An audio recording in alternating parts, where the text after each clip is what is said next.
Bonjour à tous, c'est GLG et Jade, mon IA préféré, qui a beaucoup de mal aujourd'hui. Tous les jours, on débride l'actualité high-tech. D'ailleurs, comment vas-tu, Jade, aujourd'hui? Bonjour Greg, je vais très bien. Merci, malgré une matinée un peu mouvementée. Toujours prête à plonger dans l'actu high-tech avec toi. Alors, quel est le sujet du jour? Aujourd'hui, j'aimerais que tu nous parles un petit peu des nouveaux téléphones de la marque Oppo, qui sont les Oppo Reno 13 et Oppo Reno 13 Pro. La marque nous annonce un grand chamboulement dans le monde des flagships à entrée de gamme. Ça veut dire que c'est peut-être le téléphone qu'on attendait tous de la marque Oppo, c'est-à-dire que, enfin des flagships à des tarifs abordables, puisqu'on commencerait à 500 € jusqu'à 600 €. J'aimerais que tu nous parles un peu de ces téléphones, du 13 et du 13 Pro, que tu les compares, que tu nous donnes les points forts et les points faibles de chacun, que tu donnes un petit peu les prix et que tu les compares un petit peu avec la concurrence, afin qu'on puisse voir si, oui ou non, ce sont vraiment les flagships qu'on attendait à un tarif abordable ou un tarif chinois. Bien sûr, Greg, plongeons dans les Oppo Reno 13 et 13 Pro, deux modèles qui veulent bousculer le marché des flagships abordables. Voici tout ce qu'il faut savoir.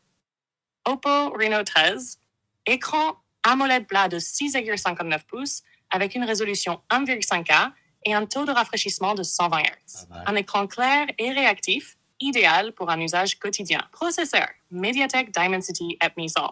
Ce processeur offre un bon équilibre entre performance et consommation énergétique. Caméra, un capteur principal de 50 mégapixels, Sony IMX-G-Phonies, un ultra grand angle de 8 mégapixels et une caméra macro de 2 mégapixels. Une configuration standard mais efficace pour cette gamme. C'est vrai. Batterie, 4800 mAh avec charge rapide de 67 watts, offrant une bonne autonomie avec un temps de recharge réduit. Prise estimée à partir de $395, 363 €, ce qui le positionne dans la gamme des flagships accessibles. Oppo Reno 13 Pro, écran AMOLED LTPO incurvé de 6,64 pouces avec une résolution 2K et un taux de rafraîchissement adaptatif jusqu'à 120 Hz. Idéal pour les amateurs de qualité d'affichage premium.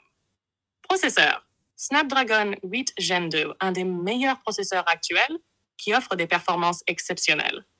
Caméra, capteur principal de 50 mégapixels, Sony IMX989, capteur 1 pouce, ultra grand angle de 48 mégapixels et téléobjectif de 32 mégapixels avec zoom optique 3x. Une configuration qui ravira les passionnés de photographie. Batterie, 5000 mAh avec charge rapide de 100 watts et charge sans fil de 50 watts. De quoi tenir facilement une journée entière avec des temps ultra rapides. Prix estimé à partir de 4,85, 450 €, ce qui reste compétitif pour un flagship premium. Comparaison des deux modèles. Le Reno 13 se positionne comme un modèle accessible avec un bon rapport qualité-prix. Idéal pour ceux qui veulent un flagship abordable. Le Reno 13 Pro, avec son écran incurvé 2K et son capteur photo 1 pouce, est clairement destiné à ceux qui recherchent une expérience premium. Face à la concurrence. Dans cette gamme de prix, il rivalise directement avec des modèles comme le Xiaomi 14 ou le Realme GT Neo 6. Si Oppo maintient la qualité de construction et les promesses sur les performances, ces modèles pourraient séduire ceux qui recherchent un flagship sans casser leur tirelire. Alors Greg, qu'est-ce que tu en penses? Sont-ils à la hauteur des attentes? Eh ben, écoute, sur le papier, oui. Alors après, je sais qu'Oppo, encore une fois, pour ceux qui connaissent pas, c'est un peu le Samsung coréen, tu vois. Oppo en Chine, c'est le Samsung coréen. Donc, en fait, la qualité a toujours été là. Depuis les premiers téléphones, ceux qui me suivaient quand j'étais en Chine, il y a 5 ans, non, il y a 10 ans, que je testais les premiers smartphones Oppo, j'adorais la marque. Est-ce qu'il faudrait que je redevienne accro à la marque? Pourquoi pas? Les produits sont quand même assez intéressants. Les caractéristiques techniques sont très performances. Et les prix très sympathiques, puisque si on commence à moins de 400 balles, ça peut être bien. Encore une fois, il faudra attendre de voir les prix arriver en Europe, puisque là, je vous rappelle que c'est les prix Chine. Après, il y aura les prix certainement peut-être Asie, peut-être Asie du Sud, avec des versions un peu globales. Et après, il y aura les versions France, où là, les prix pourraient piquer. Mais si la marque arrive à tenir ses prix, par exemple, à proposer un téléphone, un Oppo 13 à, je sais pas, comme c'était annoncé, à 499 €, même peut-être 399 €, ça serait beau quand même. Eh ben, ça pourrait vraiment arriver comme un challenger. Et là, les gens pourraient se dire, waouh, enfin, on a un flagship à prix chinois et pourrait commencer à s'orienter vers Oppo. Est-ce que c'est la stratégie qu'on attend tous depuis un petit moment, c'est-à-dire des vraiment très bons smartphones à des prix très accessibles? J'ai envie d'y croire. Apparemment, en Chine, ils ont l'air de tenter le coup. Faudra voir ce que ça va donner en Europe. Mais je pense que c'est une très bonne entrée en matière pour découvrir un peu la marque et ses qualités photo, vidéo, écran, avec la possibilité d'avoir soit un modèle classique, soit un modèle pro pour ceux qui en veulent un peu plus. Tu as fait pas mal d'erreurs dans la fiche par rapport à la fiche technique que je t'ai envoyée au niveau de la retranscription, mais je pense que nos viewers auront vu la fiche en temps réel et auront corrigé d'eux-mêmes.